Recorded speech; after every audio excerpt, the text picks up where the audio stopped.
Howdy, y'all. We'll be going live here in just a few minutes. Stick around, say hello to people in the chat, and we'll see you in just a couple minutes. Thanks for joining.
Howdy, y'all.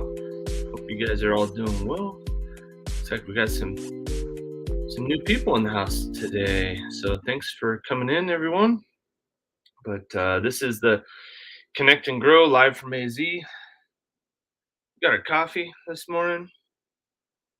A lot of things going on in the world, but we're here to connect and grow with one another. So, hey, look, we got my good friend Chuck in the house. Good morning, Chuck. Chuck put out a great summertime blues video yesterday, I think it was, and I sure enjoyed that, Chuck. Made me bow my head for a moment of silence for all those crops that never made it to our plate this summer. We've had a lot of pests here, and I know a lot of people have had drought and all kinds of stuff going on in their gardens. People growing their own food, preparing for whatever comes next, and um, practicing. So uh, Danielle and I were just talking about that last night, about how we're sitting around our fire pit, just the two of us, while the boys were inside getting ready for bed, and talking about how we've been practicing for the last 3 years that we've lived here, practicing building places to grow more food, practicing um, collecting rainwater, all kinds of stuff that will benefit us even in the short term when times are good and food is cheap. But anyway, good morning to you, Chuck. Good morning to Grafted Branch Homestead over there in New Mexico.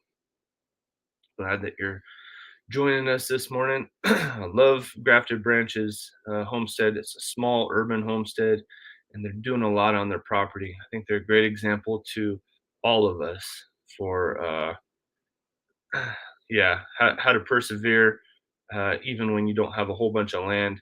You can still grow a lot of food. So, yeah, there it is. Develop those skills now. That's right. That's right. Uh, I just did I just got an account at Buy Me a Coffee. If anybody's interested in buying me a coffee, I don't know how that's different than other things, but I know that a lot of people like that option. So there it is. You're welcome to buy me a coffee if you feel so led to do so. Yeah, that's right. That's right. Country Prepper 19. Do the things. Do the things you feel led to do to um, to be ready. What you think the future might hold. For some of us, that means you know loving our neighbors and developing a mutual assistance group with the people right next door, or maybe the people that live above you or below you. Maybe you're in an apartment complex and never met those people. I know we lived in apartment complexes and we didn't know the people around us all that much, but sometimes it's just really the right thing to do, uh, and pray, right? Do the things. I agree with that. Well, we got a few people in here this morning, but um, I got some mail.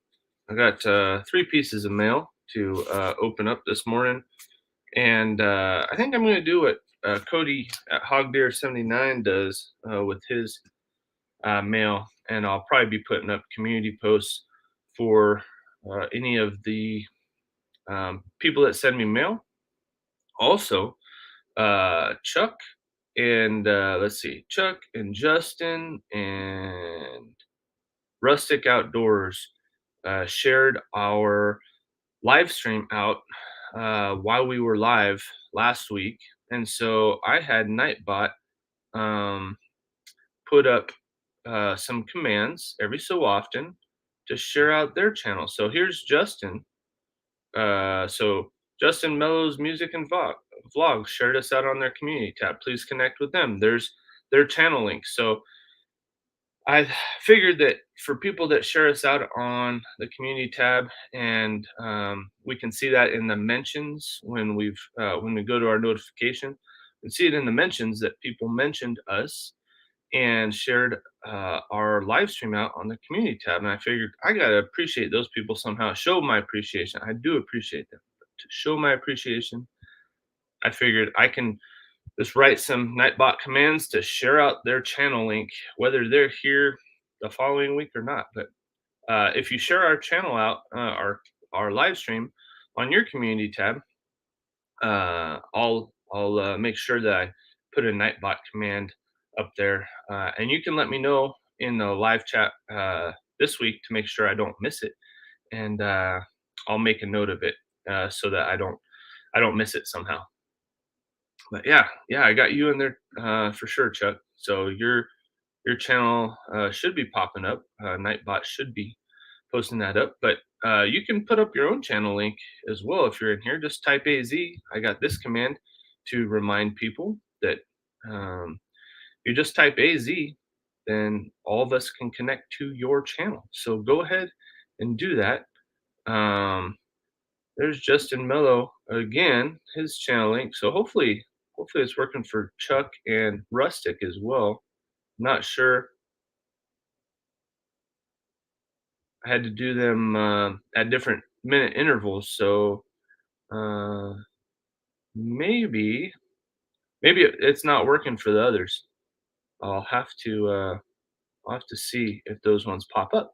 But anyway, I'm working on trying to show my appreciation to all of you a little bit better, trying to use my tools available to me. So yeah, I haven't said hello to everybody yet. My Renaissance grandma's in here. One of our regular supporters who's always in here, saying hello and listening while canning today. Awesome. Yeah. Save that food for later, whether you buy it or you grow it. I think it's a great idea to can it up. Um, we often go to Costco and have a lot of frozen food, but I've always thought, hey, if we buy it in kind of a bulk buy, it saves us money, but it'd sure be nice to preserve it in different ways other than just freezing it. So, gotta say hello to Back to Nature from Saudi Arabia, 4 p.m. over there. Well, welcome. I don't think I've seen you in here before, but I sure appreciate you being here. Maybe I have. Maybe you changed your logo and I just don't recognize it. But good morning to you, or good afternoon, maybe. Dog, thanks for coming in here. Yeah, can't get away from Nightbot. A lot of us use Nightbot. But yeah, I missed a comment from Grafted Branch. I stalk so as to be ready for the Lord to use it and be a witness. Yeah, I fully agree with that. Let's literally love our neighbors with whatever we've got, right? Um,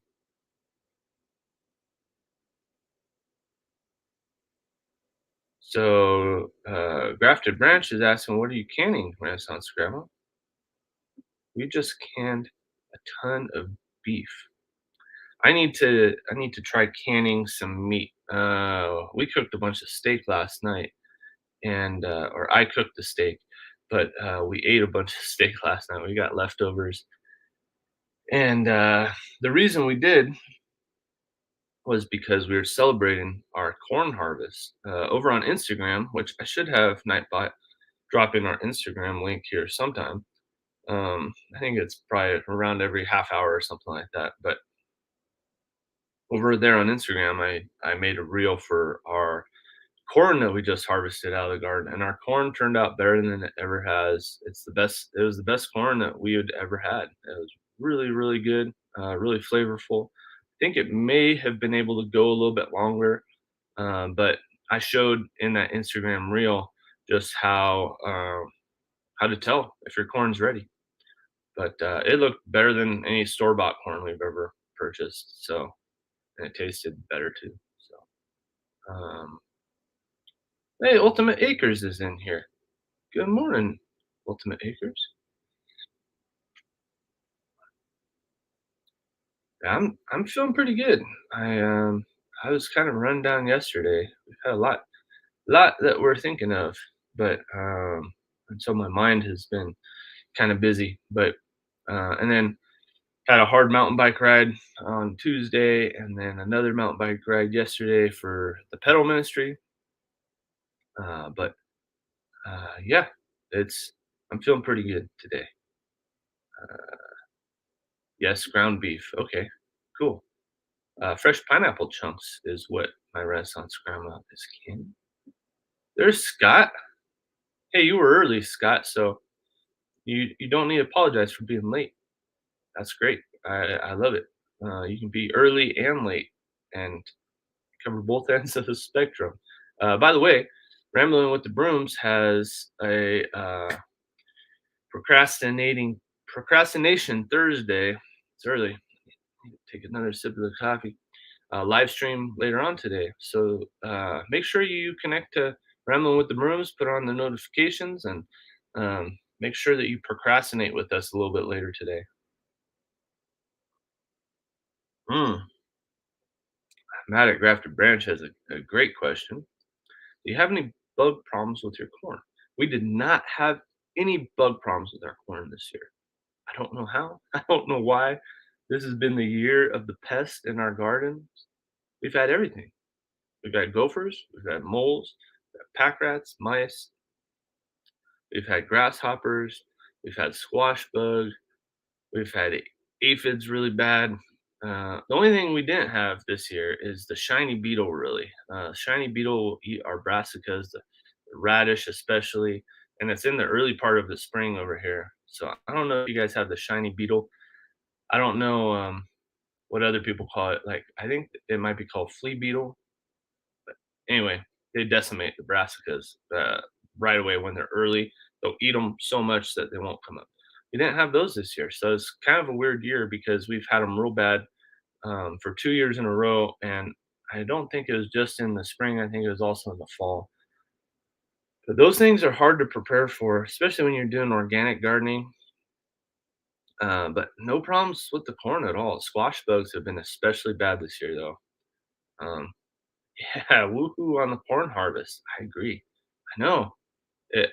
Corn isn't easy sometimes when you're growing it in small quantities. If you grow it in a ton of rows, like commercially, then it seems like it's easier. They hold each other up with the wind and uh, they shade each other's roots and stuff. But we did Three Sisters this year, so we'll be doing a video specifically on Three Sisters and how we did it this year, mostly just to remind us in future years what we did because we've done it in the past and it hasn't worked out all that well.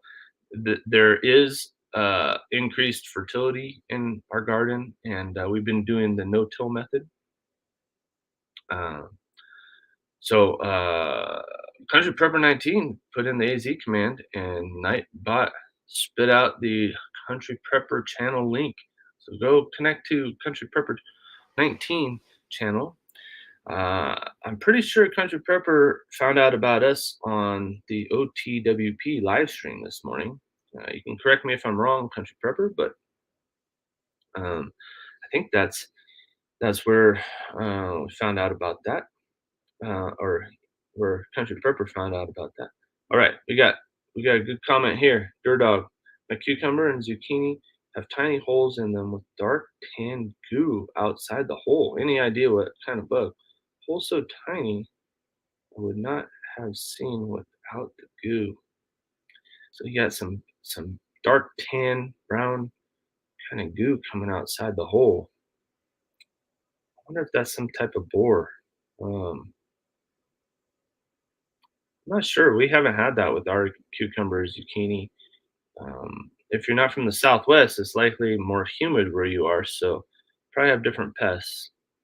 And if you're east of the Rockies, or we're west of the Rockies, or if you're in some other part of the world, it could be totally different. I don't know. Let us know where you're from, Dirt Dog. That'll help. Hey, back to Country Homestead. Thanks for joining us this morning. Howdy to you. Yeah. Yeah, good morning, Peter.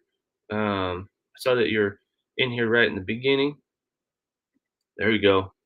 Grafted Branch Homestead has an idea about that, possibly vine borer beetles. All right. How many subs do you need to go live? That's a great question. I don't know. We're doing it through StreamYard. StreamYard, see it up here? I don't know how many subs you need to go live. I don't remember. Hey, Raquel. Good morning. Cottonwood Ranch is in the house. Hey, we got Gwen here.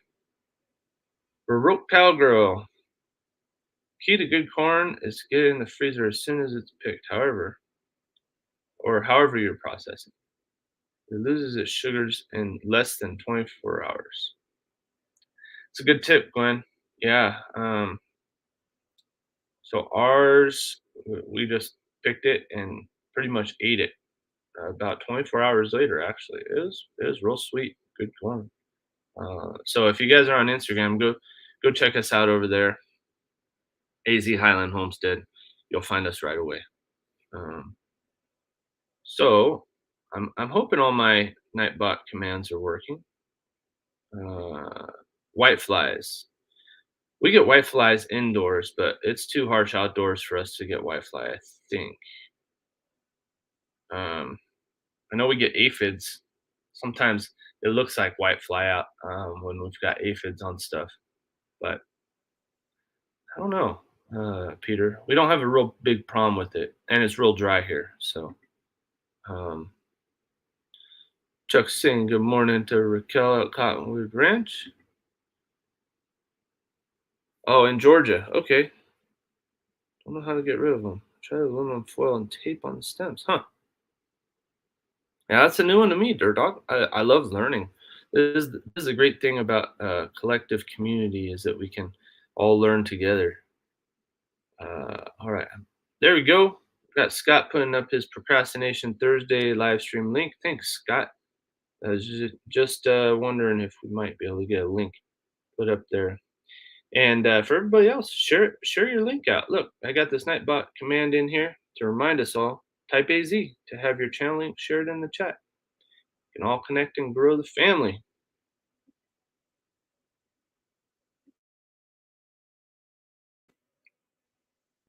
So, um,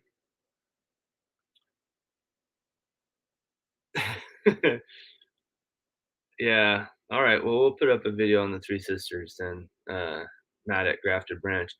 The pests have been bad in the Southwest this year, but we're getting our monsoon rain, so happy to happy to report that it's wet. We got some rain this morning. By the way, if you want to know the weather report for your area or share it with others, you can type in weather and um, in your town, and just like I just did, and Nightbot will put up the weather report for your area. So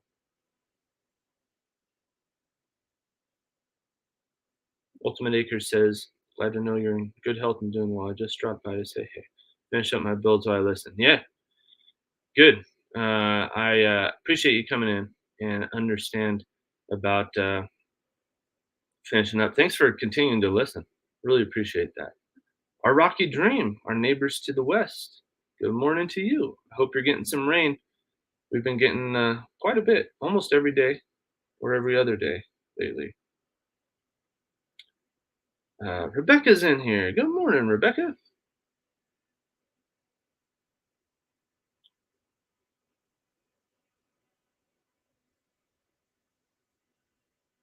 Yeah, we're looking forward to seeing your live streams, Country Prepper. So, uh, yeah, yeah, put them up. Go live. I know a lot of people are very apprehensive of going live. Like, what will I say? I have no script and I have nothing to talk about.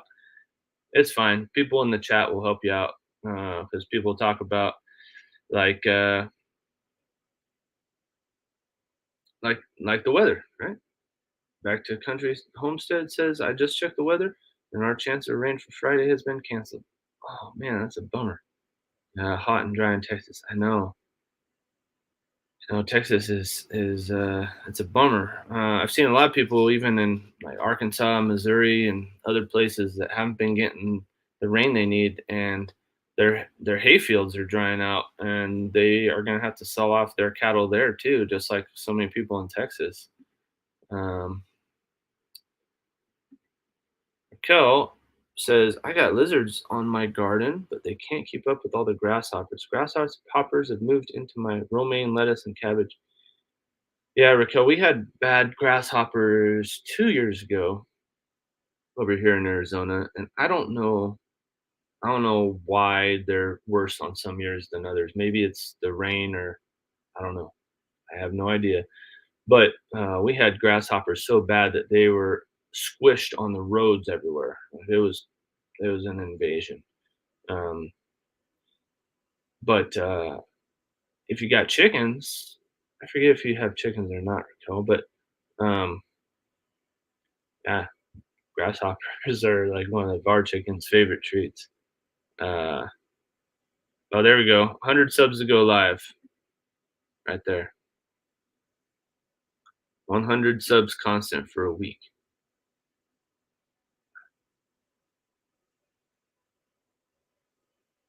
1,000 subs to go live. I may have changed it, but we have one sub with StreamYard. There you go. I thought you didn't need much for StreamYard.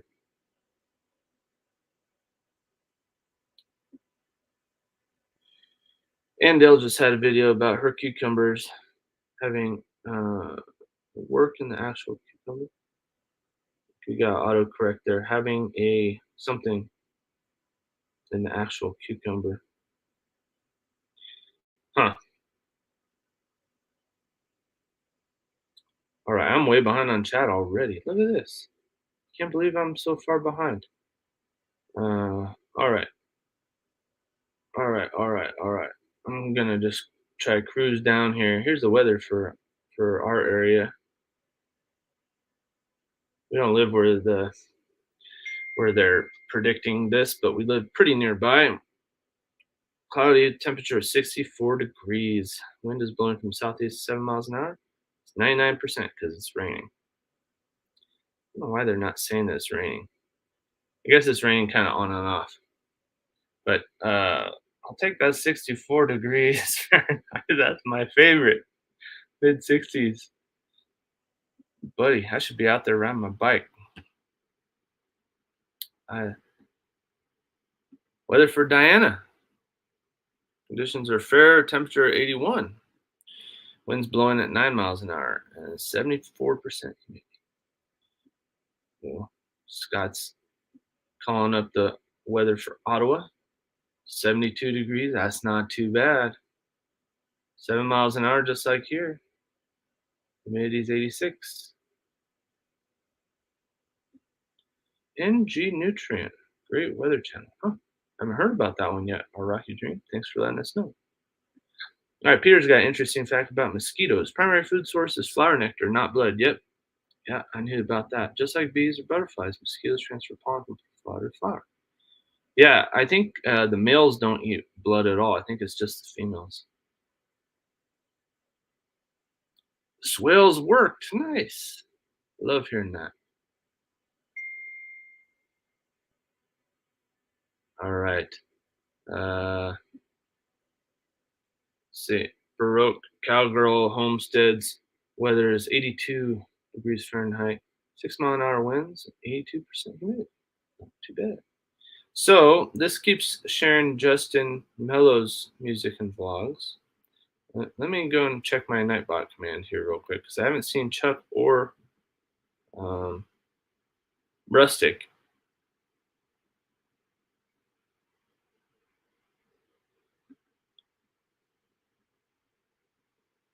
So let's see what happens here.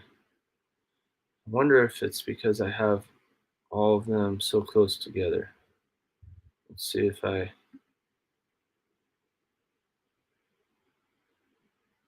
separate them out a little bit. Maybe this will work better.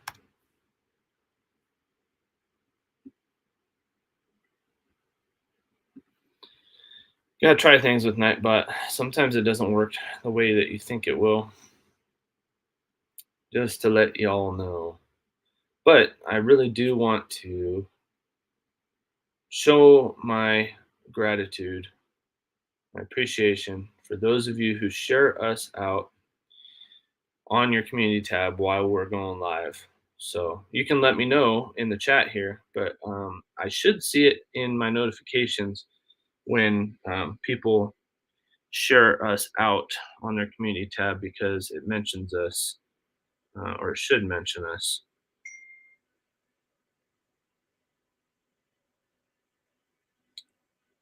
Oh, Chuck just sent me a message. Said that Nightbot has shared the channel names out a bunch of different times. How am I just seeing Justin and not you and Rustic, Chuck? Anyway, Chuck, Rustic, and Justin all shared us out on their community tab last week while we were live. So anyway, I put a command in there to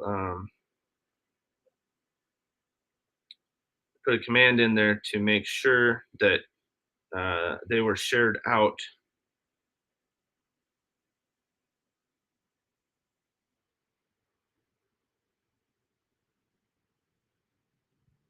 Just checking it out here. See if I can see anything here.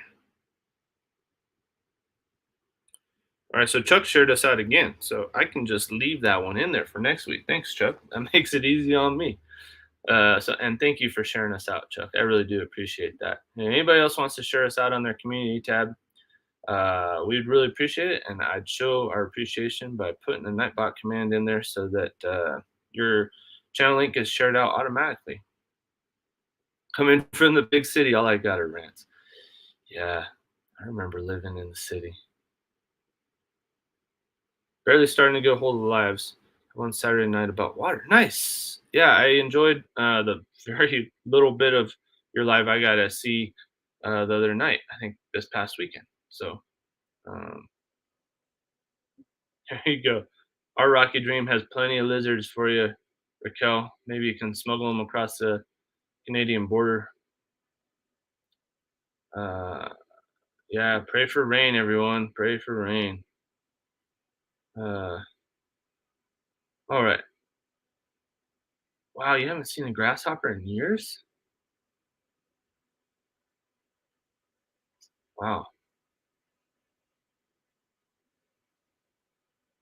Yeah, you know what, Raquel? I thought our dogs would go after the chickens too, but we had them just free ranging out last night, which we don't usually do. But sometimes late in the evening, we'll put them out if we're out there.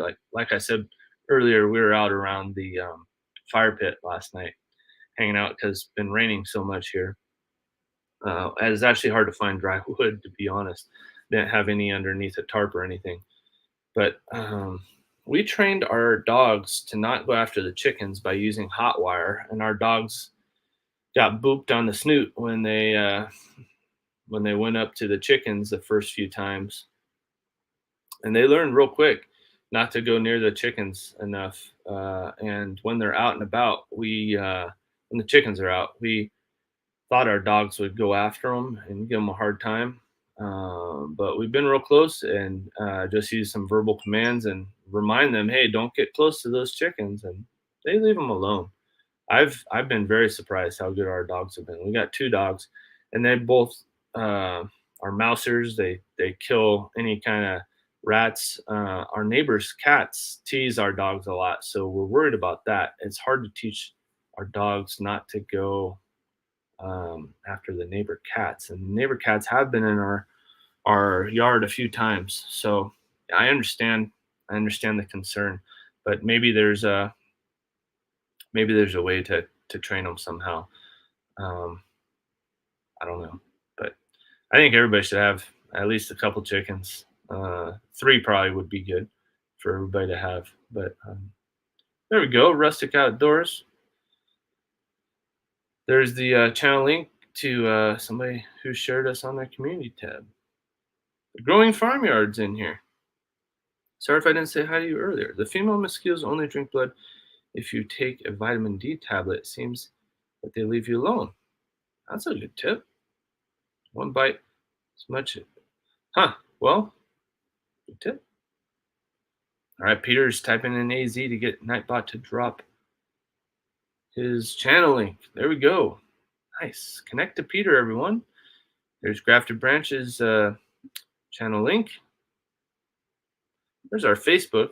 I'm not super active on there, but every once in a while we'll post something over there. And uh, it's not always the same as what we post on YouTube.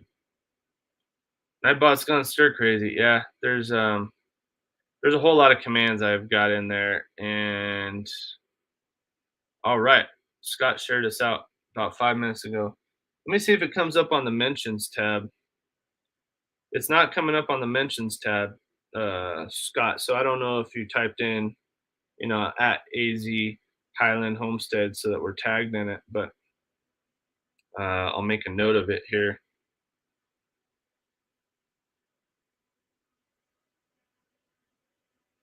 Make sure I don't forget to go check it out.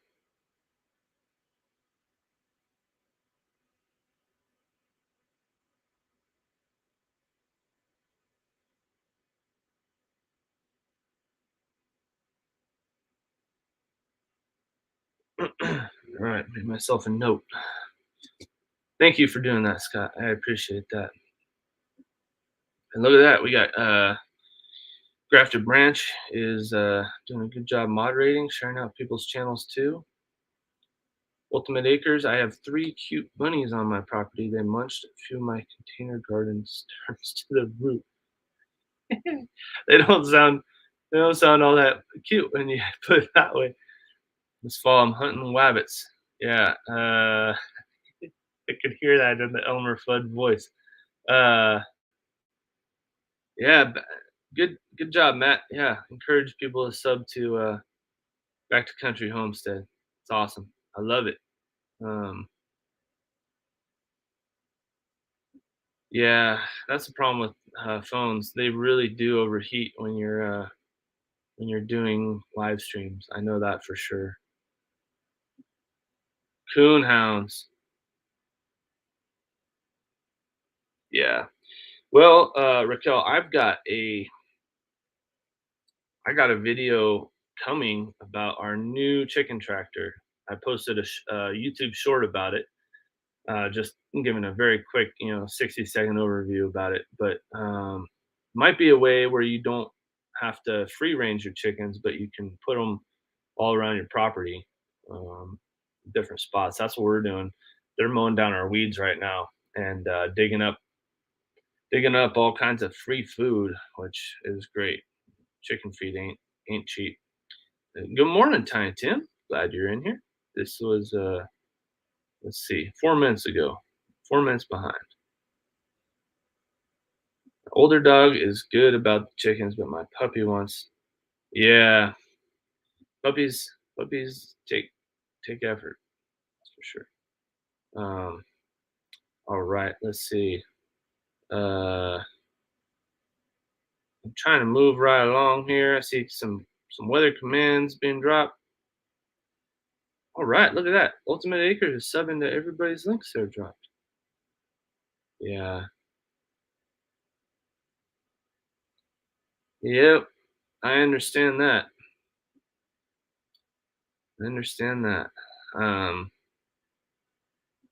yeah, neighbor's cats are number one predator. Yeah, it's hard. We definitely encourage our dogs to go and get the mice and the rats, but um, it's hard to show them. Like we want them to keep the cats out of our yard, but we would hate it if they killed one of our neighbor's cats, and our dogs would in a heartbeat. I think. Um, yeah, I agree. Our Rocky Dream. It's the mid 60s here. I am just loving it. Let's see what is it like west of us? Showers are in the vicinity. That's good to hear. Temperature of 85. Well, that's better than 110. Yeah, that's good. That's good. Um,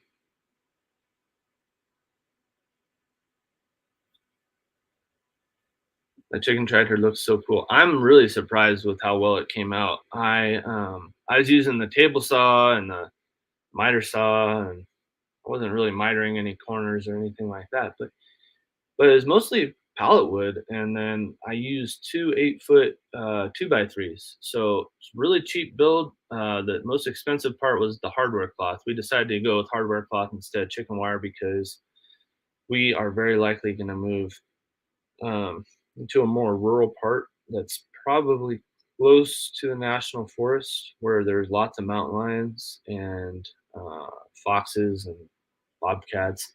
You name it. There's a whole bunch of stuff in the national forest here in the west, and although we'll be putting up lots of hot wire everywhere, there's no chance that we can fence off the whole thing like a zoo or something. It's so we got fence off our chickens and whatever other animals we have when we do move. So anyway, we're just trying to keep it.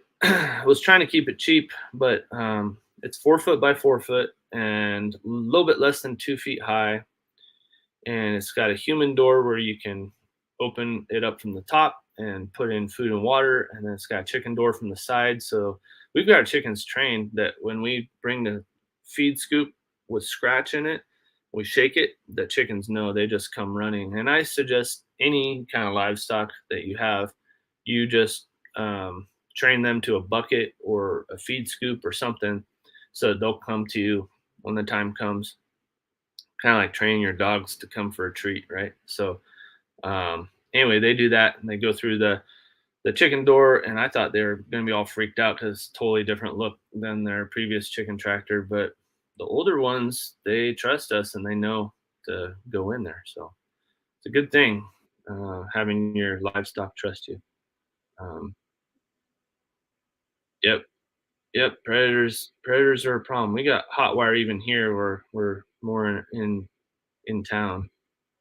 Um, we are not keeping digging critters out of our um, chicken tractor. Can't do it if you're going to be moving it around. But we don't keep them there overnight. And what I would do if we did, like if we're raising meat birds or something like that, where they're out there 24/7, is I would put a hot wire around at the very bottom. And we've had that around our chicken coop and our chicken run right at the bottom. And I know for a fact that we've had predators come in our yard. Now, maybe it was the neighbor cats. I don't know. We don't have live webcams or anything out there, but um, we have had webcams out on our property in the backyard for sure, but not close enough to see what predators are around the chicken coop. And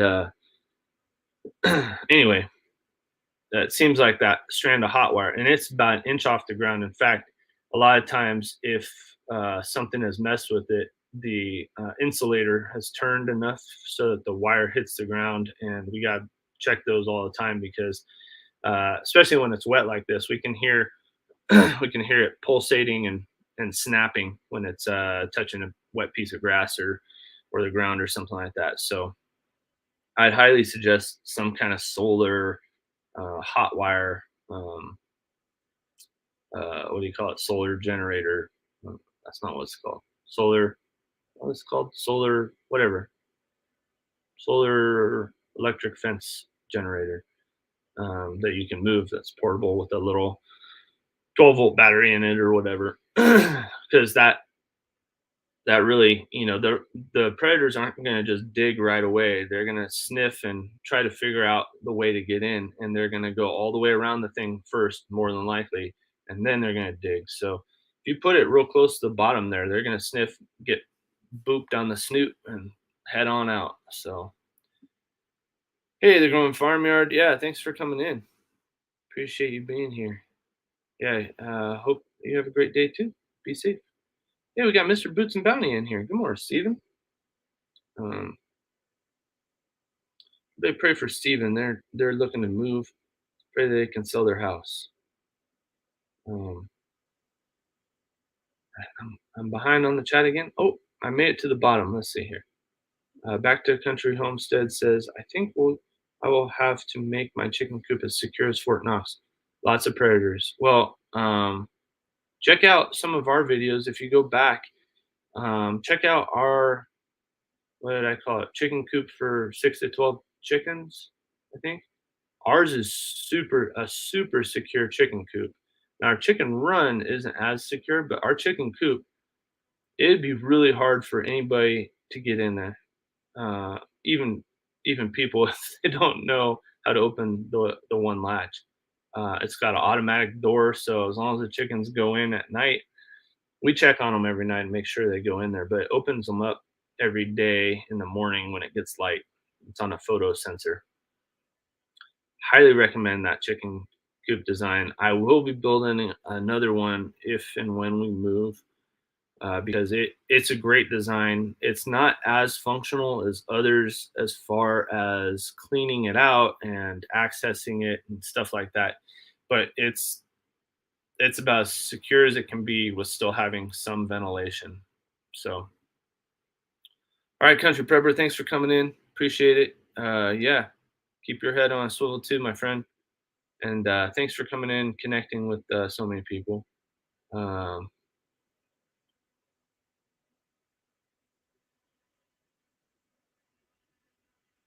all right. Well, um, yeah, you're welcome, our Rocky Dream.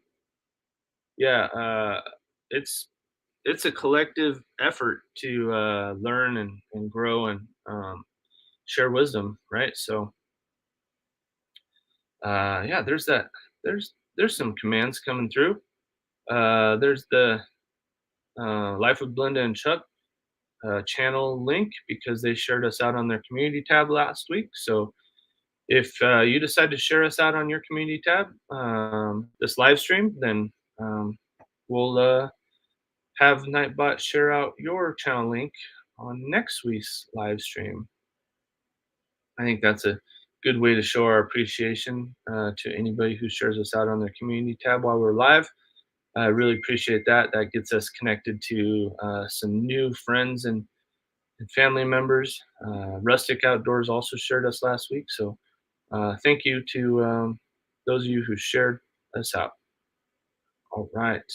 All right. Well, I am at the bottom of the chat and I've got some mail. So I'm not going to share. It'd be nice if these people were in here right now. I don't think any of them are. Well, I will. I'm going to do what Cody Hogdeer 79 does with. Hang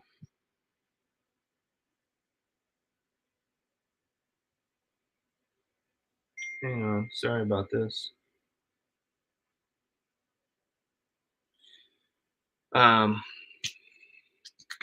I'm going to do what Cody at Hogdeer 79 does uh, on his community tab and shares out um, and tags people who send him mail.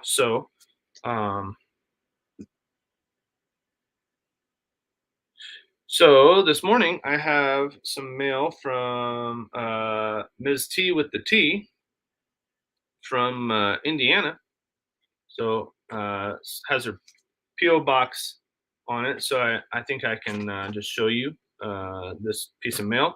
If it doesn't have a PO box, I will not be sharing the address at all. I won't show it or anything, so you can feel confident about that. Letter opener today is the Spyderco Manix 2. This one is in, for any of you who are into knives, this one is a great lightweight knife and it's pretty good size. This one is in the S110V steel, which is a great steel, but it's also made in Golden, Colorado, in USA, on the planet Earth.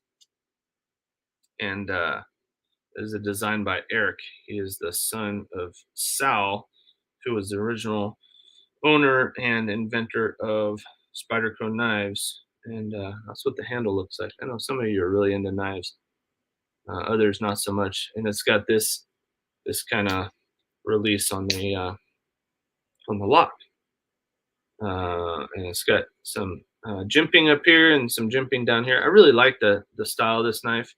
You can kind of choke up on it, and anyway, it's a great knife. I don't carry it all that much anymore. This pocket clip is bent up a little bit and doesn't hang out in my pocket all that much.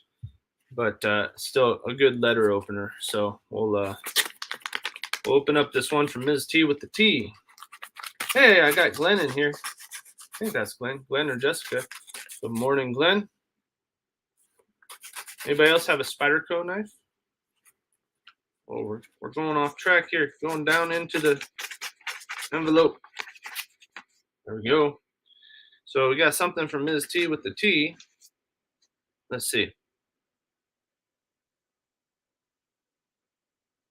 There's me, Ms. T with the T. That's what she sent out. Your favorite YouTuber. Freebie Finder, food reviews, and more. There's Ms. T with the T email and got a QR code. Hello, my friend. Really enjoyed being on your live stream. I always enjoy the vibe of your channel. Well, thanks, Ms. T with the T. Appreciate that. And there's a sticker. Got a sticker. Yeah, nice. So I'll be putting that up in the community tab, tagging her channel.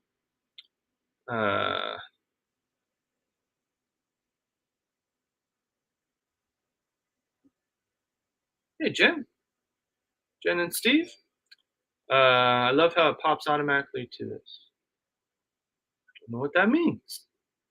Pops automatically to the live stream. Sorry, I missed most of it. No problem.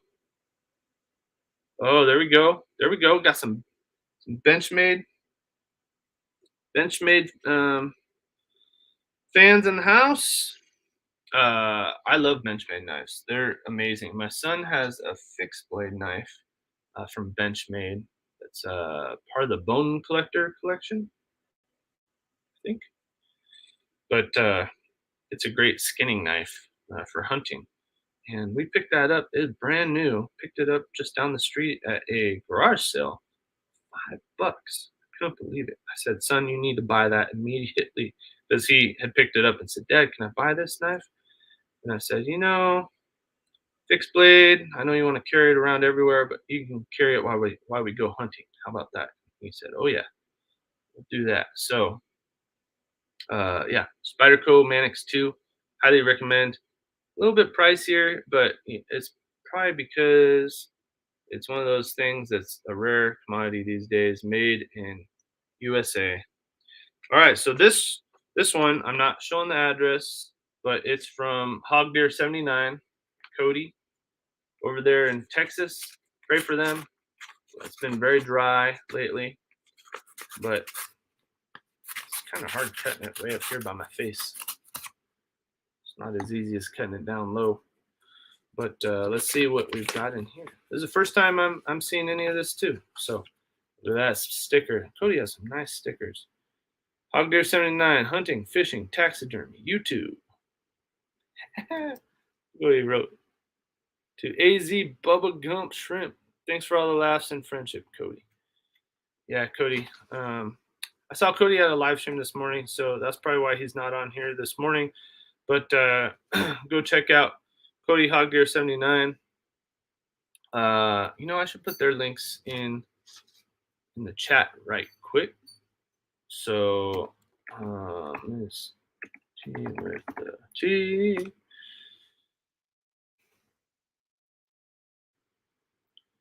And we'll probably have an autoplay thing or something. Oh, she's got her live stream going on right now, so that's why she's not in here.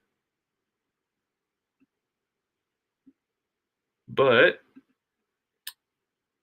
hopefully she'll see the community tab post. But there we go. Let me write this here. Ms. T with the T.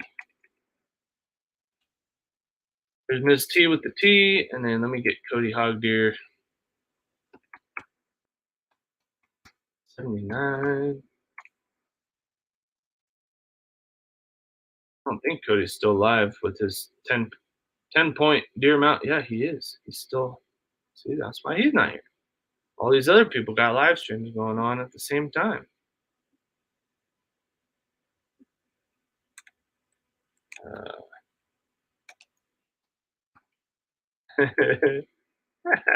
Jen, don't go live right now. Everybody else is live right now. I only got 9 people in here right now. Yeah, I love when people send me mail. So love to promote the people that send us mail, and you can feel free to send us mail too. Let's see where that Ms. T with the T go. There's our address. AZ Highland Homestead, P.O. Box 11374, Prescott, Arizona 86304. It's one of the closest post offices to us. It's actually a lot more expensive than the one up in Chino Valley, so be nice to have the one up in Chino Valley. Um, there's a one that's way cheaper that I was trying to convince Danielle um, we should go and get that, but we're never down there in that town. It is like quarter the price of either of the ones up here. So it's down in the valley to the west of us, down in Skull Valley. Um, that one was cheap. They didn't have very many options, but anyway, here's the next piece of mail. Still got Back to Country Homestead, the EDC up there. Uh, those of you who just came in, we're using the Spyderco Manix2 as our letter opener today. Anyway, great knife, real lightweight, pretty good size blade on it. But this one is from Danny Day's Homestead. Danny, where are you? I don't know where Danny is this morning. I didn't see that she was live right now. But Danny's been a great supporter of ours. I also haven't seen Jesse in here at all. We got good old Chuck in here and so many other friends. Yeah, Rebecca, you got a sticker from Cody. I saw that. I saw that you got one too. I think I saw that you got it anyway. All right, let me see if this is appropriate to share. Yeah. All right. So let me take that. Ooh, mail. Yeah, I agree, Jen. I love mail. So we got a card from Danny, note of thanks, and we got a sticker inside. Again, I'll be putting these up individually on our community tab, but look at Danny's pretty rose logo. Danny Day's Homestead. Danny says, "Hey Nick, super grateful for your friendship, support, and encouragement."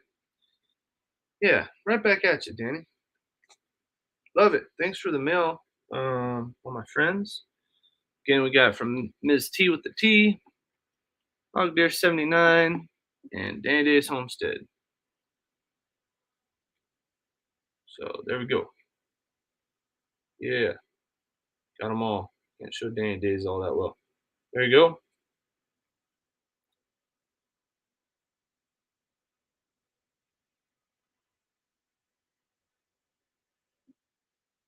Oh, that's good to know. Danny Day's Homestead designed your logo. Yeah, your logo looks great. Nice. It's good to hear. All right. Well, um, that is the mail call for today. I like to do mail call videos as well, but I think the way that Cody's been doing it, just putting up the mail that he's got as a picture on the community tab and tagging those people in it is a good way to go so that they see it, other people see it, and they can connect to that channel. And then we'll put them up on the live stream if you send us any mail. So, oh, I forgot to send my message with Danny Day's Homestead's YouTube channel link. So go connect to Danny Days, Cody, and Ms. T with the T. Yeah, I just posted Danny Day's Homestead. Her link is just above your comment, right there. Danny Day's Homestead. So yeah, go get a logo made by Danny. Hey, there's Amanda.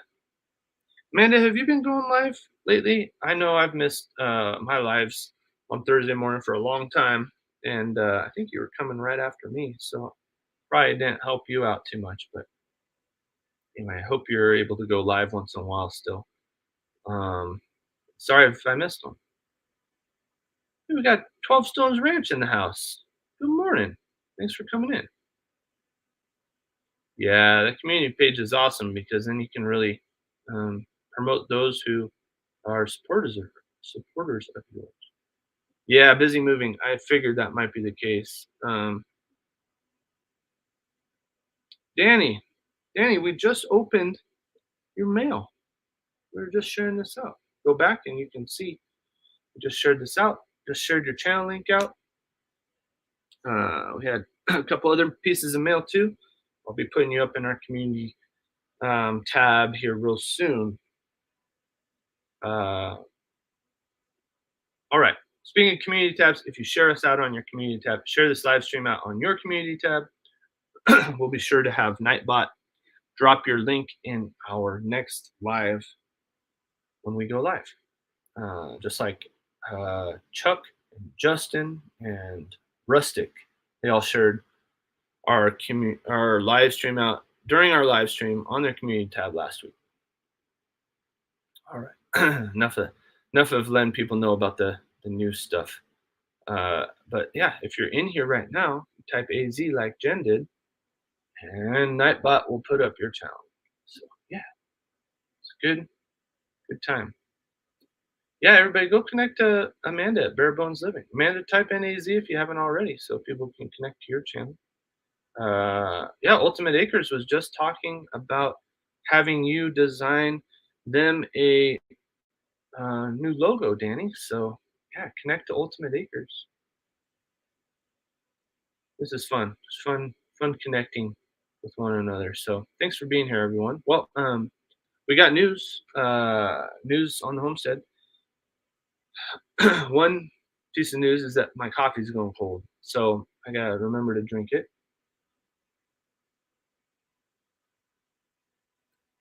And Danielle made peanut butter chocolate chip cookies last night, and so breakfast of champions. Hey, there's Ann Dale.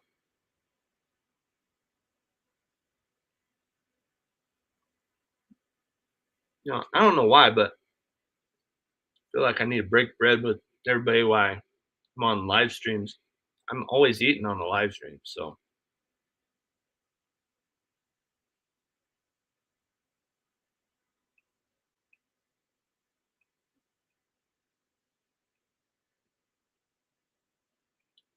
this is the worst news ever. Yeah, cookies are good news, that's for sure. Well, um, Danielle sure loves me. She knows the way to my heart is through baked goods. She makes any kind of baked good. She made us nectarine cobbler. They had these really good organic nectarines at Costco. Our stinking fruit trees, the fruit trees are great, but the weather, we had a freeze in early May, right after all of our fruit trees put their flowers out and were pollinated and had little apples, little fuzzy stone fruits. They're all gone. We have no fruit at all on any of our fruit trees this year. So huge bummer there. It's not like the droughts that a lot of people are seeing. It was kind of minor compared to other things. But Daniel went and bought a whole flat of these organic nectarines at Costco. We tried them out, and we tried them on day one. They were great, really good nectarines. So if you guys see nectarines, I think these ones were from, I think they're from somewhere in the Central Valley, California. But anyway, if you see them there, try them out. They were really good. The second flat that she got, they weren't quite as ripe, so we had to wait a couple days or something, and then they got better. And then she made cobbler out of them. Cobbler is no joke, folks. It's good, good. Um, all right. Danny typed in AZ so people can connect to her channel. I just put your channel link up, Danny, because we got mail from you, sticker. So I want to make sure everybody could connect to you. Uh, like I said before, I'm gonna follow suit. This guy has a good thing going. Getting lots of stickers from a lot of people that he's connected to, and so he's using that community tab to show everybody a picture of him with their sticker and tagging them in that, and so people can go and check out their channel. I think that's a great way to do it. Whenever we get mail, so send us mail. I'll put you on the community tab, and I'll do the mail call on one of our live streams, just like this. So thanks to Ms. T with the T, Cody, and Danny for sending us mail. I love that. Love getting some mail. All right, Matt. Yeah, no worries, man. Thanks for joining us and for being a good moderator when you could. Um, Everybody, you gotta watch Matt's stuff. I'm just impressed. The guy has so much stuff going on his small piece of land in urban part of New Mexico. It's growing a lot of food for him and his family, and he does a lot of do-it-yourself projects as well. So yeah, go check out Matt at Grafter Branch if you haven't already. We're neighbors. Much blessings and respect. Awesome, awesome, awesome. Yeah, love it. Um,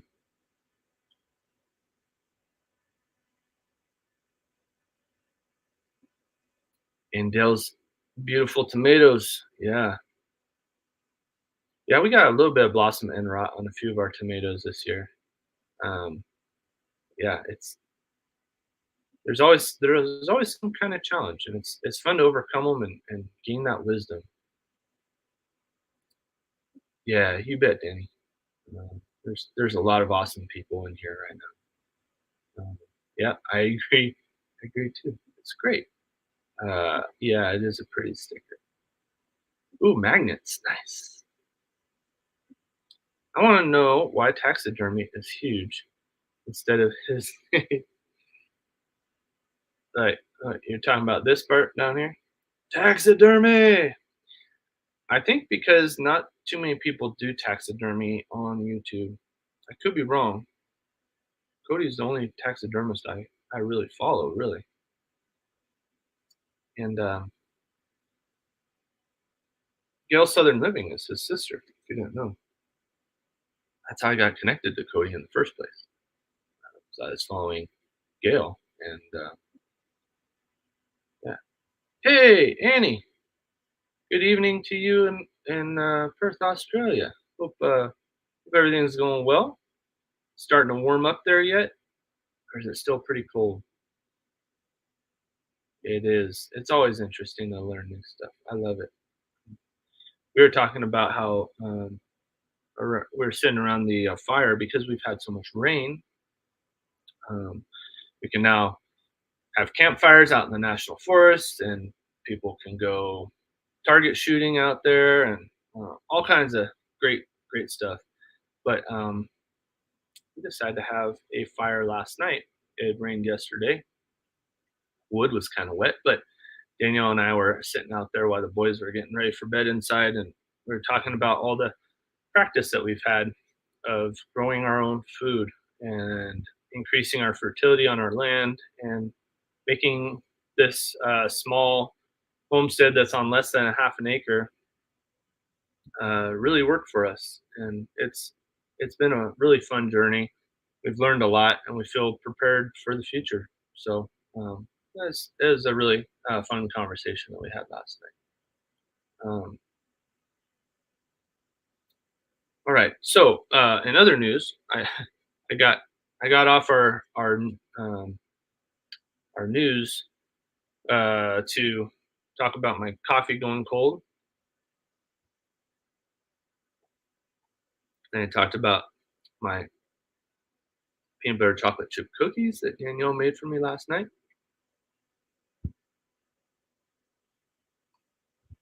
and I got distracted again by other things like cobbler.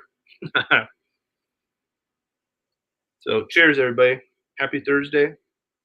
Thanks for being in our live stream and chatting with one another, connecting. But in other news, We lost two of our quail this week. Two of our female quail are hens, and they're taken out by the third female in that breeding group, and she'd been in with them for months. So something had changed, and I'm not exactly sure what, but it was a real bummer to find two of our hens that produce an egg a day for us, fertile eggs that we incubate, just dead. So that was a huge bummer. That was just the night before last. So needless to say, I was really bummed out. Danielle was real bummed too, and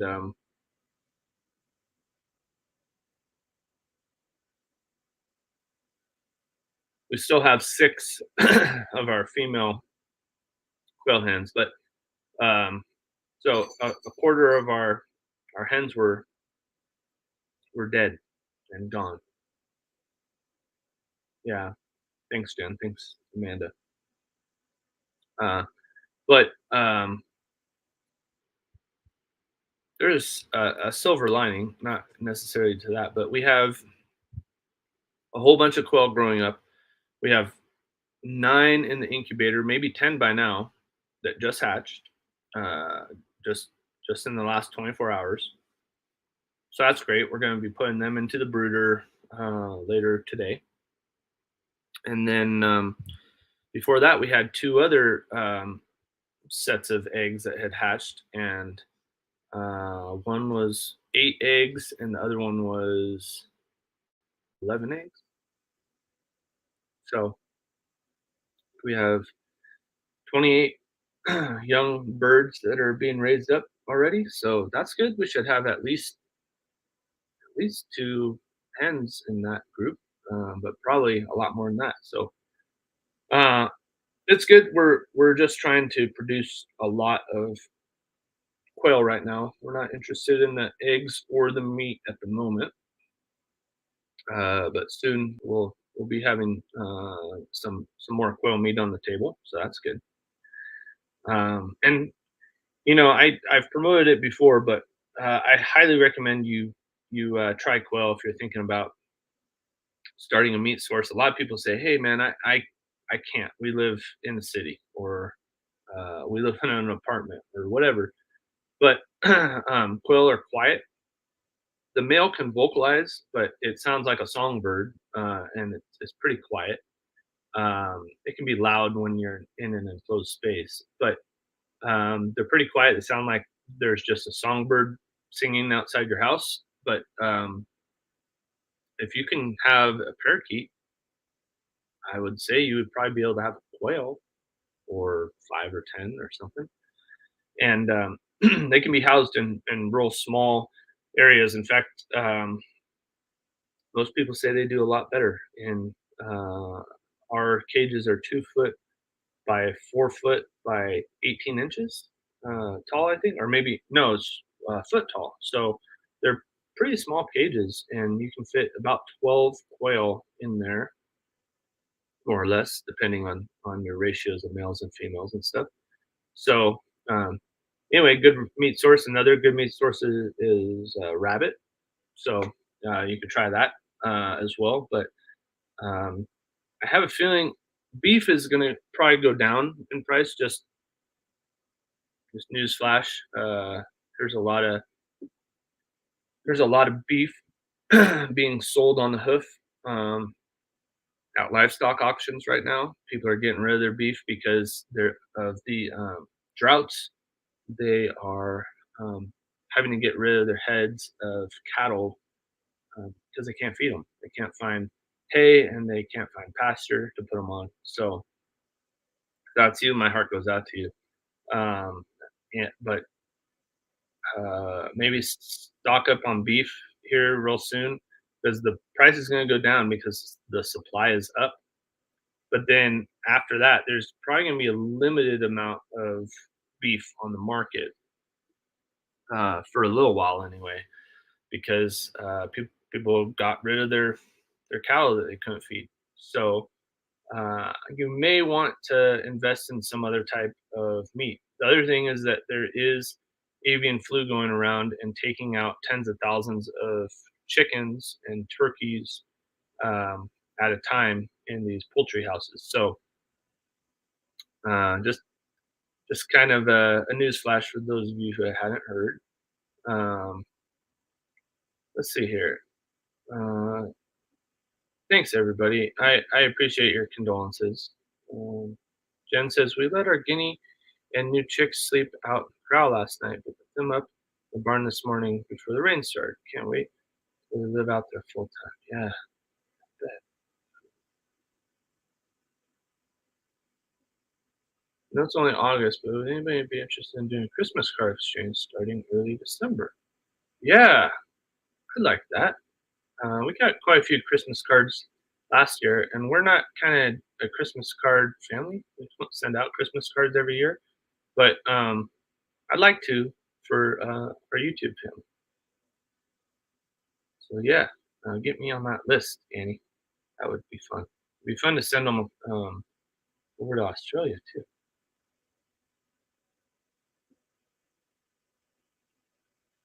Another feeling. I just built a coop condo for my chicks. So glad they got their own place full time. Yeah, our quail that we keep hatching, we've been hatching them pretty much every week to week and a half, something like that, just to make sure we've got time to clean the different brooders that we move them to. So we've got a little plastic tub that's only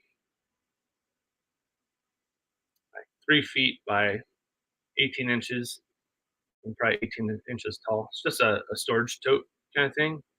And we've got our brooder heater in there, which I've already filmed a review of that. It's by Producer's Pride. You can find it at Tractor Supply if you have a Tractor Supply by you. But it's a brooder and chicken coop heater, and we use it as both. Um, so it's a one of those plates that you can lower down and then raise up as the chicks grow. We've got two of them, and we're huge fans of them. They're really good. We have zero loss with all of the chicks that we've had. Actually, I take that back. We've purchased. Let's see, we've had one chick die from. I think we got a Tractor Supply or Cow Ranch. That was last year, but I think it had egg. What do you call it? Egg yolk sac infection. I think is what it had because it died within 24 hours after we got it, and they refunded or whatever, replaced that chick with another one for us for free because that happens. Uh, but that's the only chick that we've lost, and I know a lot of other people lose a lot more chicks because they get cold. Um, and this plate, this brooder here, it's a good one. So stay tuned for that review video coming up sometime soon. But we've got this tub, and that's where these chicks will go today. They'll go out to that storage tote that we've got, and it's got a lid on it that we've got holes in it, and we got.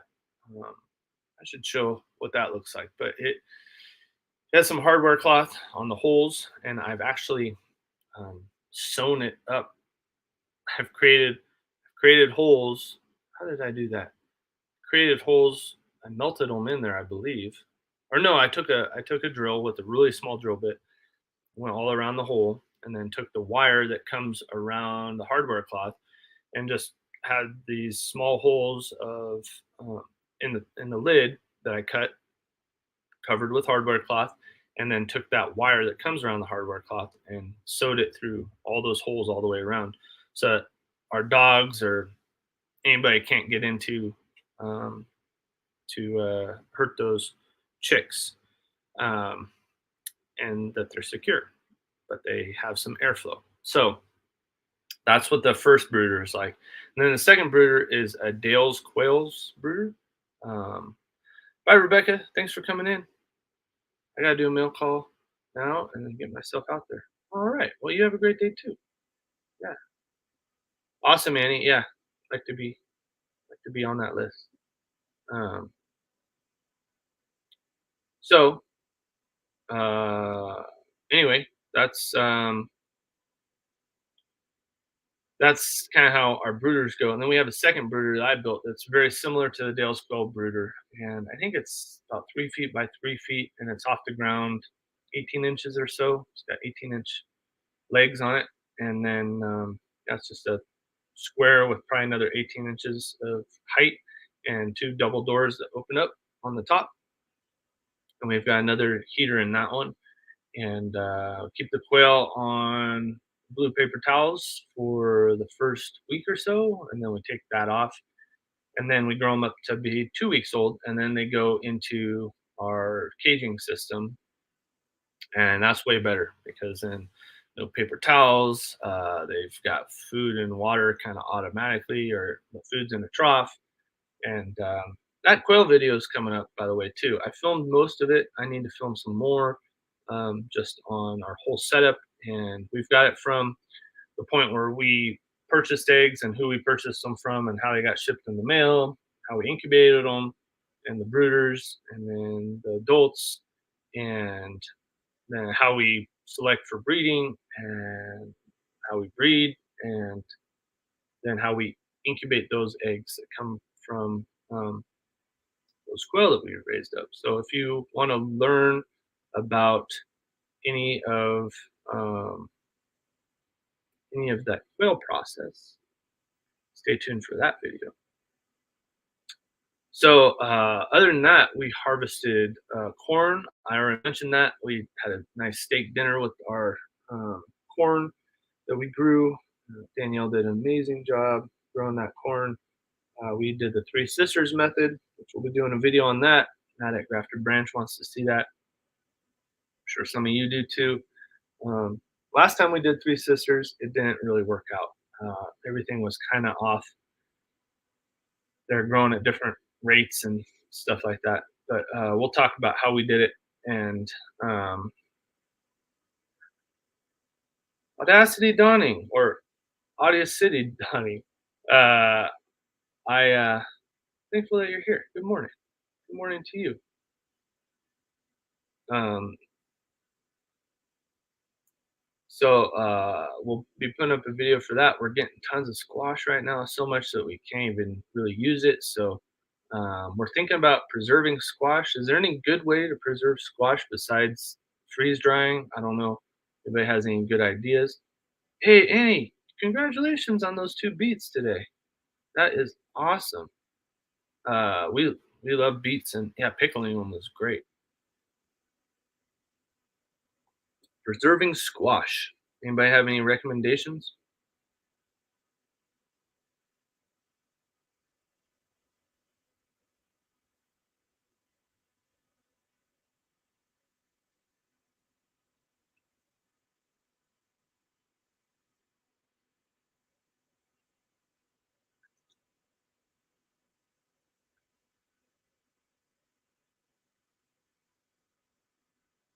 Well,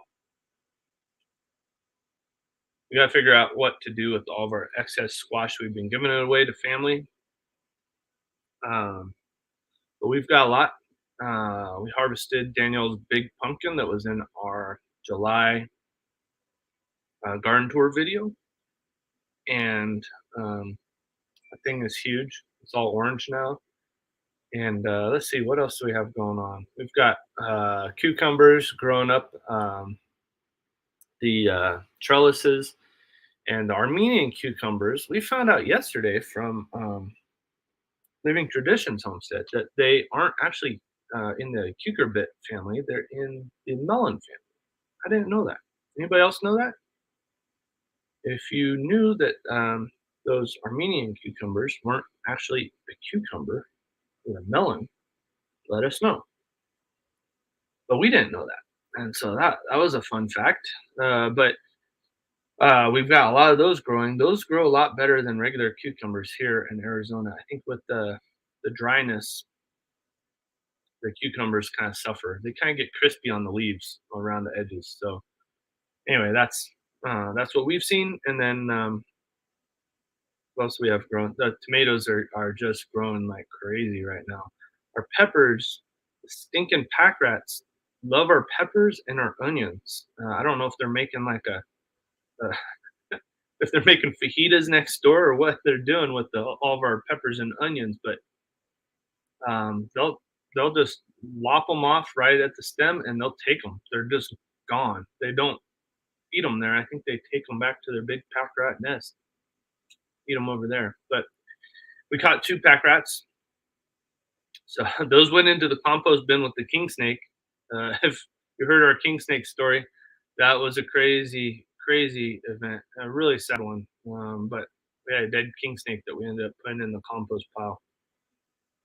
It's kind of a sore subject around here, to be honest. But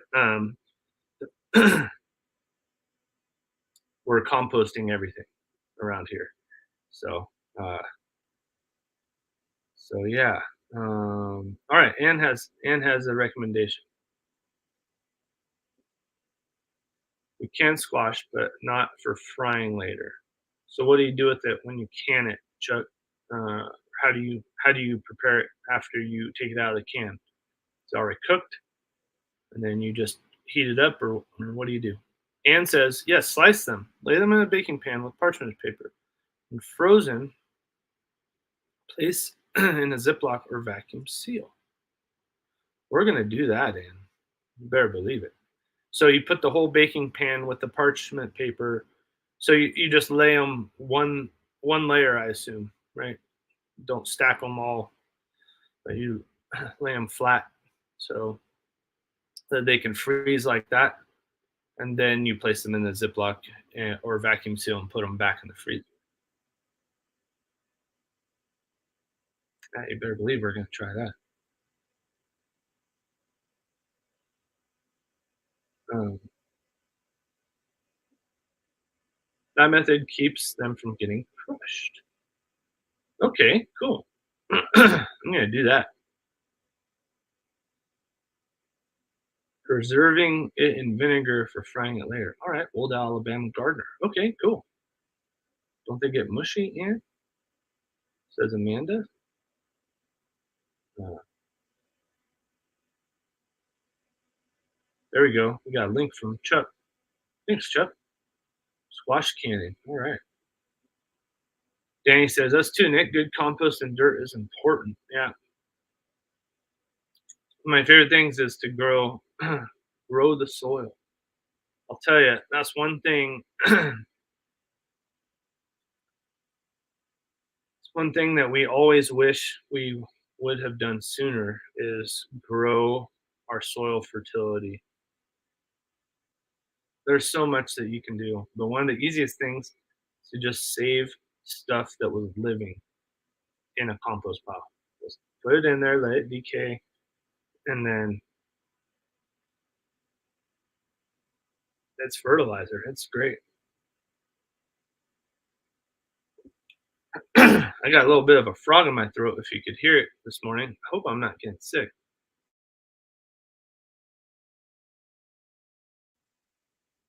My mother-in-law was sick, and yeah, hope we're not getting it, but things are going around. Back to Country Homestead says, how are you trapping the pack rats? I just finished repairing wiring my excavator for one. Yeah, those stupid pack rats, man. They're kind of a cute critter, to be honest. They look like kind of a miniature chinchilla almost. They don't they don't look like those Norway rats or whatever with the the typical rats that you see. People have pet rats and things like that. They're not like that. They got kind of round ears and big bugged out black eyes and real furry and puffed up. And they got a furry tail. But we're catching them in a have a heart rat trap. So it's a live trap. Um, See if I can find something that looks similar. Here it is. This is exactly the one that we have, I think. Let's see. Not quite. This one's not as good. Hang on. Let me see what I can find. My brother-in-law actually bought it for us, and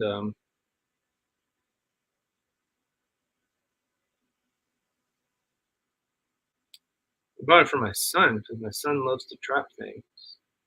We told him, yeah, you trap mice and rats, and we'll pay you per rat or mouse that you trap.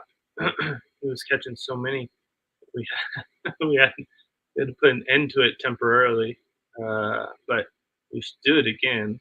Now I'm using his trap and trapping them, but I don't know why I'm not able to find the exact one that we have. You know, we looked for it before, and we couldn't find the exact one.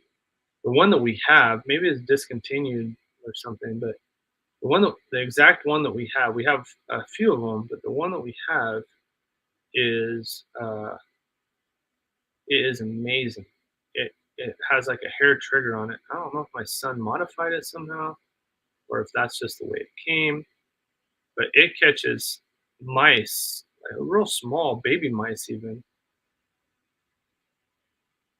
Um, Here's one from Blaine's Farm in Fleet. Have a heart trap. Kind of the classic. This one's the tried and true. We do have one like this, but we don't use it in a while because this other one works so well. Uh, so throw that in. Throw that in there. The chat, so you can see what we're looking at. Back to Country Homestead, but pack rats. We came to find out a lot of people have them eating their onions, and some people use a small onion or even green onions in the trap as bait because it works so well for pack rats. So try that out. If you have something that works well for pack rats as bait, let us know. I would just put chicken feed in there, and that seems to work. Just a tiny bit of chicken feed, and they'll find it. I'll tell you what, pack rats will find that chicken feed. We put it kind of away from the chickens, kind of where we've seen activity of the rats, whether it's them going underneath something, like they go under a fence. Our neighbors have a bunch of, they have like a boneyard of old boards and stuff like that. And I'm pretty sure there's a nest over there. All right, lay that squash flat, helps them not to squish. Then you can use them in casseroles or veggie fry. Yeah, we're going to do that. Oh, Scott, sorry to hear it.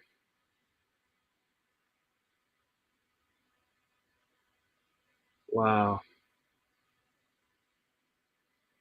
Chicken 79%. Oh man, I'm sorry to hear it. Hey, Rustic, I've got uh, I've got Nightbot dropping your channel link just like it's dropping Life of Glinda and Chuck's because you shared us on our community tab. You shared our live stream on your community tab last week, so I'm trying to do that for anybody who shares us out on their community tab. I'm gonna try to write a Nightbot command to drop your channel link every so often on here. It should be every 15 minutes or so. So anyway, glad to see you, Rustic. Hope you're doing well. Hope you're catching tons of skipjack, doing all those things you love to do. Rustic is a huge supporter of so many awesome YouTube channels. I've connected to so many. Uh, yeah, I just answered that. Sorry, I'm behind everyone.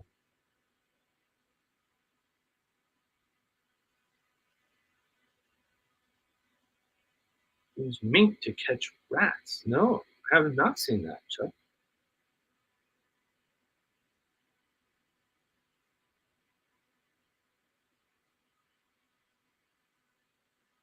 All right, I should do a video on it. That's a good suggestion. There you go. There's Rustic's channel. All right, I need to go get something real quick. I'll be right back.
All right, back.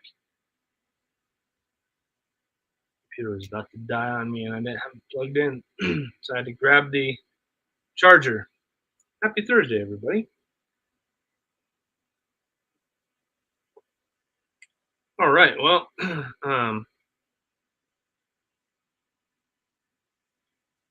hopefully everybody's doing well and enjoying the chat with one another. Looks like it slowed down a little bit, so maybe we will have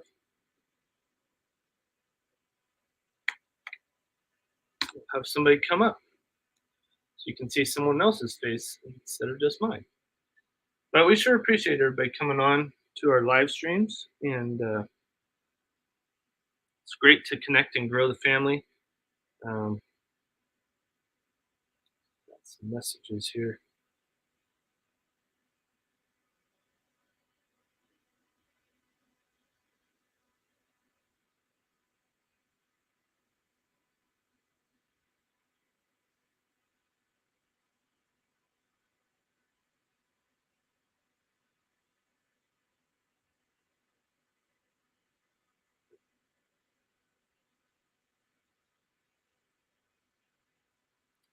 All right, if anybody wants to come up, there's the StreamYard link.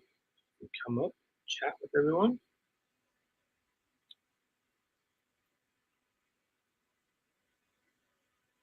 Hey, there's Callie King. Good morning, Callie King. Glad that you're in here. You can type AZ to have your channel link shared in the chat. You can also type weather and down near you, weather report dropped.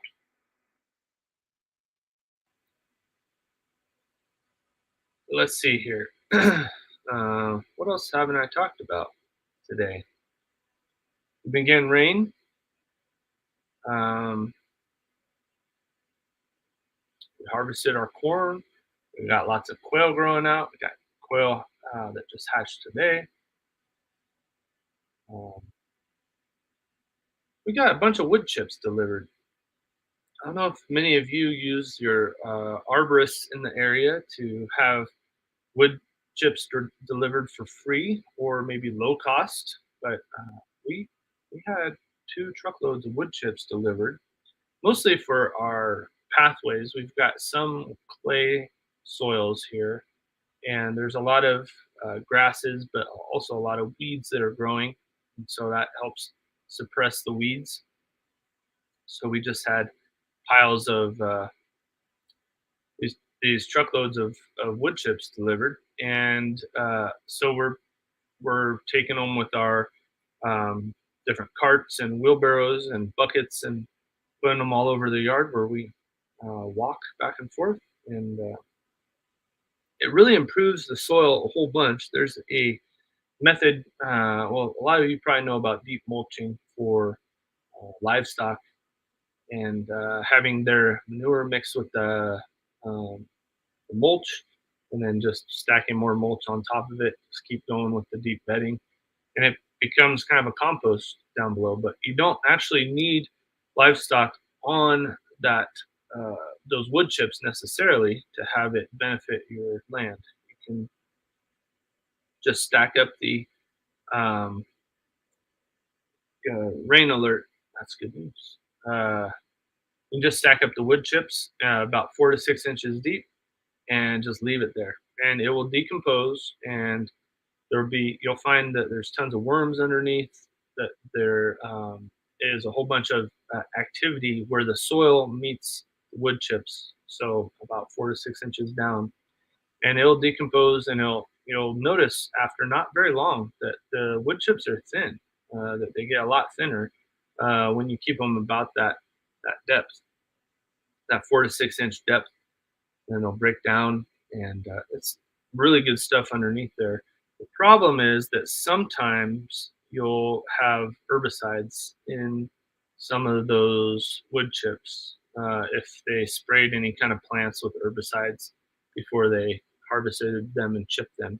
Where we live here, it's very forested for being in the Southwest because we're up at 5,500 feet. So a lot of pine trees, a lot of junipers, uh, and a lot of oak trees. So those are primarily what we're getting. A lot of people, they don't want those types of trees on their property. They want it to be open and to have views and things like that. So a lot of the tree trimming companies just cut it, cut them down, and then they've got to put the wood chips somewhere. So we've taken a few loads.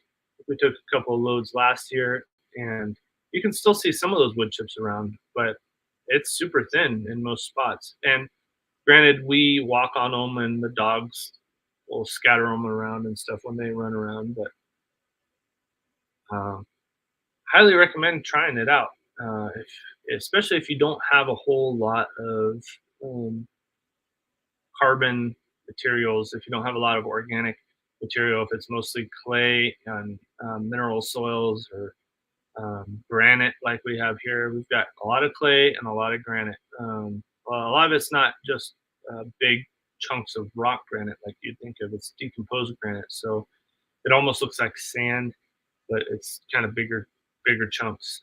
And mixing wood chips in really has helped the quality of our soil. It's become more of a loam than a sand or clay. So it's good soil for growing things. And then of course putting wood chips around your trees and using it as a mulch and all that other stuff is really good. In fact, we're putting a bed out in front of our house with using kind of some block and just kind of making it prettier out in front of our underneath some of our windows and stuff like that. And we're going to fill most of that up with the those free wood chips that we got, that mulch. And then on the top, we'll probably put some kind of fancy mulch out of the bag we get from the big box stores or the gardening supply places or whatever. But we got lots of uses for mulch over here. So yeah, hey, way into adventures. Glad you're here. Thanks for using that AZ command so other people can connect to your channel. A dead tree you need to take down. Yeah, just have them chip it and leave it on the property. Um, the thing that a lot of people don't like about wood chips is that they feel like they take a long time to break down. And if you have a compost pile that's all wood chips, it could break down fast, but it might not break down very fast at all. It depends on what type of wood it is, and it depends on a variety of other factors. If it's just wood, it might sit there for a long time, especially in the Southwest here where it's dry. But right now it's wet, and I can tell you that that pile of wood chips, it's got the green, ends of branches with all the leaves and pine needles and all that stuff in there. And when they grind all that up and pile it up, and then the rain hits it, I'm telling you, it's already really hot in there. It's probably 120 to 150 degrees inside there. And then if it dries out, or even if it stays wet, you can have risk of fire, uh, spontaneous combustion just from all the heat. So beware of that. It can be a fire hazard. So keep it away from your house and your structures. But uh, it could break down really fast if it's getting that hot. So it just depends on your brown and green mixture, like all compost, and how how much moisture there is in that pile, or how dry it is. Uh, oh, there's a tip. The broken bags at Home Depot and Lowe's for a discount. Ask the nursery manager. Golly, Jen, that's a good tip. No, we don't want to buy mulch out of the bag. We kind of load that. We really wanted to find some good source of pretty mulch to put in the top of that bed, but we're gonna fill it up at least with a few inches of the free mulch. And yeah, look at that. Sure. We're all about it, Jen. Thanks for sharing that for $1. Oof, that's a big deal.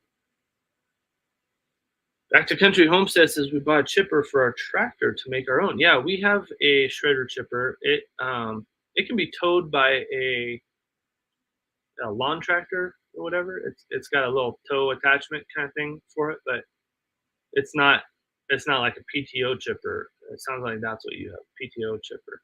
It's powered by the PTO on the tractor, and that would be awesome. Not cheap for those, but well worth it, especially if you have trees growing on your property that need to be maintained often. Um, it's a good way to go. So when we chip our own, we've got some small oak trees on our property, and our neighbors have some elms and cottonwoods and some stuff that they were taking it to the dump. And I know that they don't spray or anything over there. They're kind of hands off until they need to cut a bunch of limbs down, and yeah, they were cutting a bunch of limbs and they're putting it in their truck. And I said, "What are you doing? You're taking all that to the dump?" And they said, "Yeah, we're gonna have to pay $7 for a dump run." And I said, "No, no, you don't. Just go and dump it on our side yard, and I'll pull it out in the back and I'll chip it up." And they said, "Are you serious?" They thought that was the best thing. They're really happy to get rid of their limbs, and so we'll put that stuff actually in our garden on our pathways between the rows. We have a guest.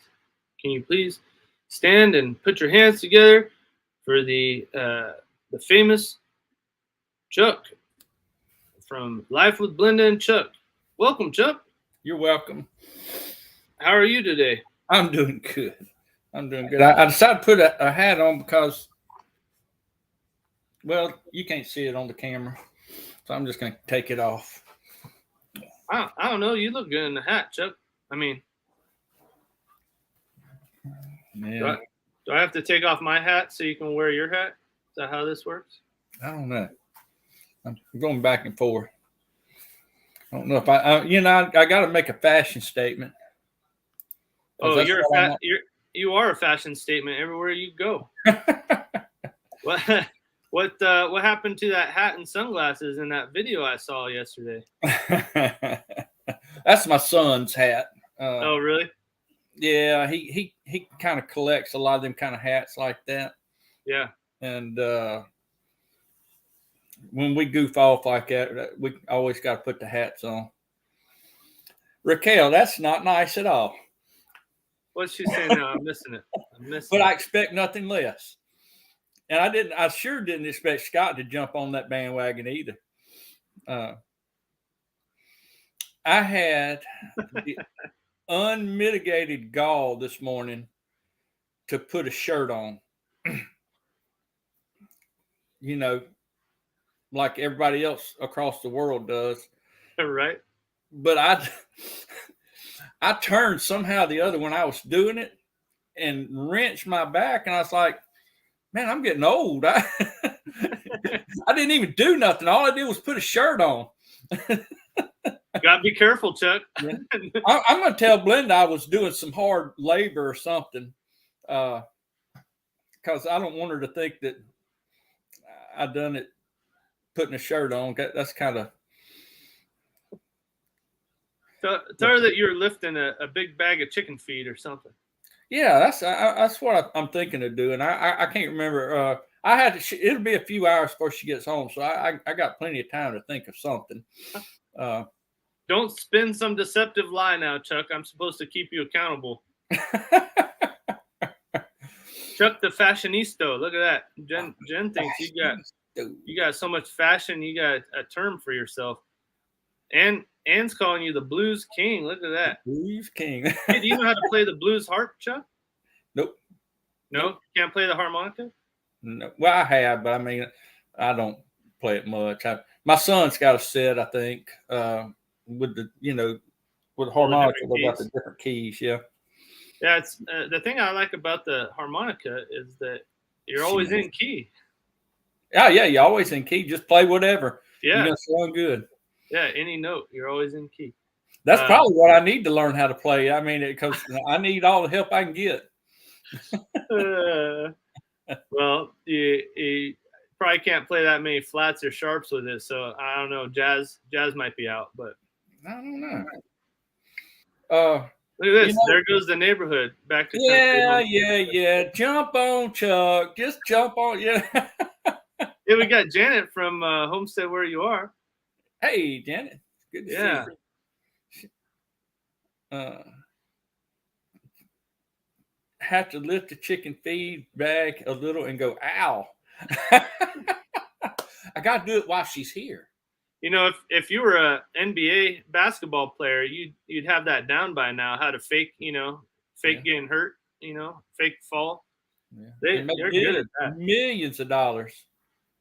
Yeah, they're good at that. Good actors, but yeah, I think you should just, like you already did, just own up to the shirt got me. I don't know.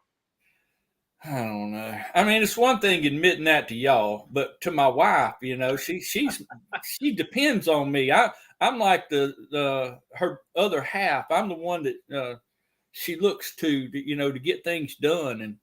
And yep. Y'all know me. Y'all know I just laze around all day and do nothing, but she don't. Well, I have to admit that when I think it was about 10 years ago, even, I was in a bookstore and I was walking around. My sons were looking for books that they hadn't just started reading, but they were just getting going reading children's books. And we were looking for books for them and stuff. And they got stuck in the area where they had toys, and we were moving around. And one of them called out to me, and I twisted. And I'll tell you what, my hip gave me the hardest pain. And I said, what did I do? I'm not playing sports. I'm not riding my bike. I'm not doing anything. I'm just walking around a bookstore, and here I am. I might have to get a wheelchair to get out of here. So, yeah, nobody, that's the truth right there. No one here sits around all day. We know you get stuff done all the time. It is kind of odd how you can do absolutely nothing and hurt your back or your hip or something like that. It's just, it don't take anything, especially as you get older. I'm learning that. I never did believe it. I always thought people were just lazy or wimps or something like that. But yeah, I'm starting to jump on that bandwagon. I'm going to start talking about all the medicines I have to take and all my aches and pains. And I'm getting to that age, Nick, where I have the right to talk about every ache that I have and all the medicines that I take. Well, as you're probably aware, there's people in our home group or Bible study group that, and friends of mine that I hang out with, I was out there riding our bicycles with these guys who are, I don't know, 75 or whatever. And they're, they're getting up there. But a lot of times they just talk about, hey, I'm going to get a test again this week. I got to get my blood test, or I got to get my heart checked, or I got to check out this spot on me or whatever. And it's like all these prayer requests about body breaking down. And it's a real fact. But, when I was younger, I kind of felt like you too. I felt like I judged people a lot more back then when I didn't know about that season of life. Like before I was married and had kids, like you got some 1-year old or 2-year old or whatever that's throwing a tantrum. Like, can't you get your kids under control? This is disrupting the whole place. And then I had kids and I go, oh, never mind. It's one of those things that you don't really understand that phase of life until you get to it. Yeah, mine'll never be like that until you have them. Yep. I see Cottonwood, Raquel. How are your abs? Muscles keep your skeleton. I don't do the common 6-pack abs that most people are going for. I go ahead and do the keg. I go all the way with mine. So I got more of the keg shape than the 6-pack. Man, back to Country Homestead is not joking here. It's Chuck Roast Thursday. Man, I thought it was a Chuck Roast with the Chatterbox gals. What was that on Tuesday? It's Chuck Roast every day. It's Chuck Roast. You can't catch a break, Chuck. Nah. Well, I'm all right with that. I'm okay. It don't matter. So, what are you gonna do if your body's working for you today? What do you plan to get done? Well, after I put my video out yesterday, I felt shamed because I had a few people mention a couple things that kind of triggered my thoughts as far as I need to get out there and actually get my garden back in shape. So I imagine of course, I'm looking outside, it looks kind of rainy, so I may watch YouTube all day. I doubt it, but well, I sure like that Summertime Blues video. And what was my comment? Let's all bow our heads for all the produce that never made it in. We've had the hardest time with pests this year. I'm not joking. We had all these bell peppers. I don't know if you saw it, but we had all these bell pepper plants that we got for 99 cents over about half an hour from now. We went to this town over the hill and in the valley, and I got all these great plants for 99 cents. They're root bound and they need to get rid of them. But anyway, they all had these little bell peppers on them. We said, all right, we already got bell peppers growing. This is great because it's too cold here for those to be that big by this time. And the pack rat took them all. Took every one of them. But then he left all the hot peppers because he couldn't handle the heat, I guess. I put a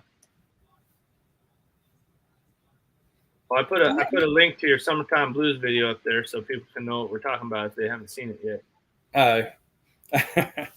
Yeah, you want to be really enlightened and lifted up. You want to be better off, a better person. That you just got to watch that video. I mean, it brings you to another level of consciousness, if you will. Or it may just be nonsense, either one. What was it that you were throwing real hard on the ground? You threw something down. A tomato or what? It was something dead. It was one of my plants that had a dead something on it. I saw that and I said, that's how I always feel, but I'm always going over and throwing it in the compost. My son, he was playing with us. He just made all that up on the spot. Yeah, improvised. Yeah, he just, I mean, he's a smart aleck is what he is. Yeah. I don't know where how do you just come up with stuff like that? And he messed up a few times, but for the most part, I thought he done pretty good. Yeah, he sure did. I mean, I was perfect. And I'm hoping he attains that one day, but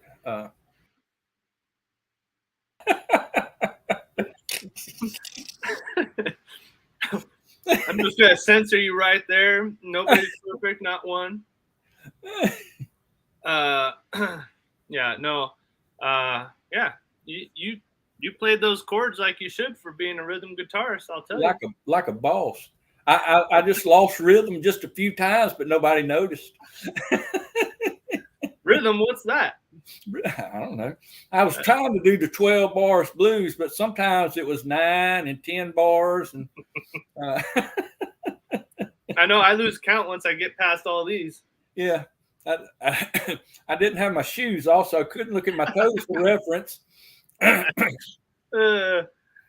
Yep, that's about how I am. I know. I got into playing a bunch of blues a while back, and I can play the guitar all right. I taught myself music theory when I had to take when I took the what do you call it? Not the subway, but the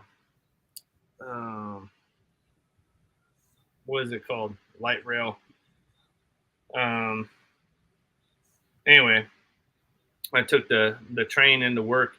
For years, I taught myself music theory, and that was fun to learn circle of fifths and all these different, the way that the music works together. It's all very mathematical, but I started trying to improvise, and it's fun. But yeah, like your son, I'd mess up once in a while, and I'd give myself a hard time. Man, why did I play that note? That didn't make any sense. It doesn't fit with the pattern or any of the stuff I'm playing. And